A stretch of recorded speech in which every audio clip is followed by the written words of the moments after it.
Bonjour à tous et bienvenue dans une nouvelle vidéo, j'espère que vous allez bien. Aujourd'hui on se retrouve pour une vidéo pour parler de l'événement qui est sorti sur Disney Dreamlight Valley depuis le 15 mai et qui va durer jusqu'au 5 juin et qui concerne les badges. Cet événement ressemble un petit peu aux événements de Pâques, d'Halloween ou de Noël. On va en parler ensemble et je vais te présenter tout ce qu'il contient. Je profite du début de cette vidéo pour te dire que si le contenu te plaît, n'hésite pas à t'abonner. Je fais énormément de vidéos, astuces et nouveautés sur Disney Dreamlight Valley. Alors, si le cœur t'en dit, n'hésite pas à t'abonner juste en dessous. Et je te laisse tout de suite avec la vidéo.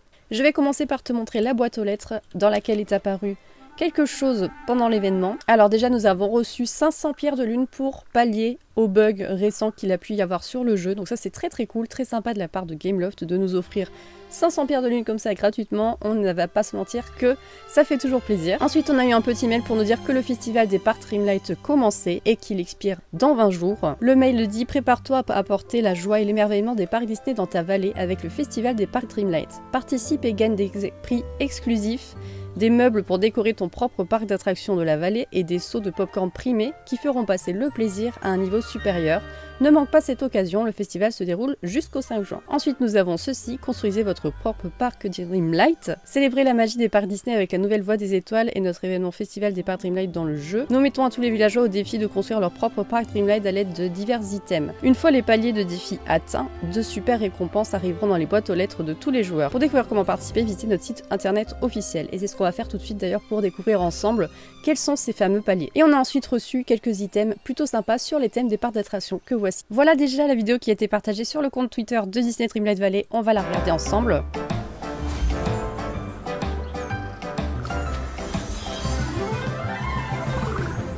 Collecter, crafter et célébrer.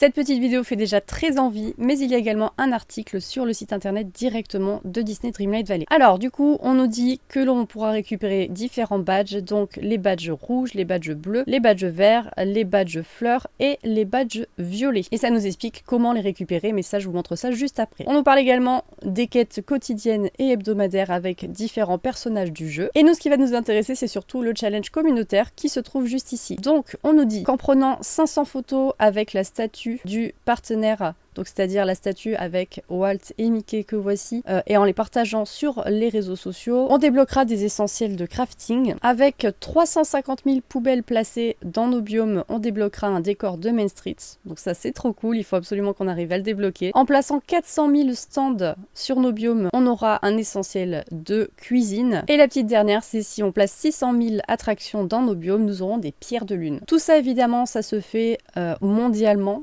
Donc ne vous inquiétez pas, ce sera plutôt simple à atteindre je pense si tout le monde s'y met et si tout le monde participe. Et juste en dessous vous avez la liste avec tous les éléments qui sont pris en compte pour justement participer à ce défi communautaire. Et nous avons également l'apparition d'un nouveau code à rentrer directement dans le jeu, il s'agit du code ParksFest24. Je rappelle que pour rentrer les codes c'est très simple, il vous suffit d'aller dans les paramètres, dans la partie aide et ici vous avez code d'échange. Il vous suffit donc de noter le code et de le valider tout simplement. Moi je l'ai déjà fait donc ça ne va pas fonctionner, mais voilà comment on fait. Allons voir maintenant un petit peu la collection. Nous avons justement les fameux badges qui sont apparus dans l'onglet cueillette de la collection. Les voici, donc nous avons le badge bleu, le badge rouge, le badge vert, le badge violet et le badge jaune que l'on n'a pas encore et qu'on découvrira un peu plus tard dans l'événement. L'un des badges que l'on peut trouver du coup ce sont ces petits badges fleurs absolument mignons. Voilà, des fleurs rouges avec justement le fameux badge jaune que l'on n'a pas encore débloqué à l'intérieur de la fleur. Donc potentiellement, il y aura peut-être un rapport entre les deux. Nous avons ensuite les badges rouges qui se trouvent directement sur le sol, comme ceci.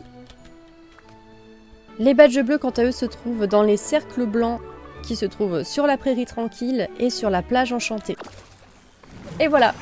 Un petit badge bleu. Vous pouvez également récupérer des badges en faisant des quêtes pour les personnages. Les personnages vous demandent de fabriquer des cupcakes et de les donner à des habitants. Voilà, donc là Wally nous a demandé de préparer 4 cupcakes et je pense qu'après il faudra les donner aux habitants et la récompense c'est 4 badges verts. Concernant les recettes, ne vous inquiétez pas, dès le début de la quête, vous avez Picsou qui vous donne des livres de recettes pour apprendre toutes les recettes dont vous aurez besoin pour l'événement. Ce n'est pas très compliqué non plus de trouver le cupcake qu'il vous faut puisque vous avez le petit onglet des quêtes juste à côté. fabriquer et nous devons donc en fabriquer 5 différents. Une fois les cupcakes fabriqués, il nous faudra les offrir à 5 habitants différents. Nous avons terminé la mission, fabriquer les cupcakes et les donner aux habitants. On va maintenant aller voir Wally pour récupérer notre récompense. Et voilà, nous avons récupéré 4 badges verts. Maintenant, vous allez me dire à quoi servent ces fameux badges. Eh bien, ils servent tout simplement à crafter de nouveaux objets qui sont apparus dans le jeu. Et ces objets, il s'agit bien évidemment de choses qui sont en rapport avec les parcs d'attractions. Donc nous avons le seau à popcorn Cendrillon que voici, comme vous pouvez le voir, il faut des badges pour le fabriquer. Le seau à popcorn Stitch, qui est absolument incroyable évidemment. Le seau à popcorn Figment, le seau à popcorn Winnie et le seau à popcorn métallique Mickey. Et comme vous pouvez le voir, il nous faut quand même énormément de badges pour pouvoir les fabriquer. Tout ça pour vous dire qu'il sera très important de récolter un maximum de badges dans cet événement. Et du coup, pour fabriquer les fameux badges violets, voilà comment il faut faire. Il vous faut un badge bleu, 2 badges rouges et 100 Dreamlight. Donc là, par exemple, je peux en fabriquer 2. Concernant les badges jaunes, nous n'avons pas encore d'informations, mais je pense que cela ne va pas tarder à arriver dans le jeu. J'espère que cette vidéo t'aura plu, aura pu t'aider. N'hésite pas à me dire si cet événement te plaît et te hype. Personnellement, je trouve ça très sympa de devoir récolter des petites choses comme ça, et en plus sur un temps limité, ça nous motive à aller sur le jeu et à tout faire pour en avoir le plus possible. Merci beaucoup d'avoir regardé la vidéo en entier, je te dis à très bientôt pour de nouvelles vidéos sur Disney Dreamlight Valley.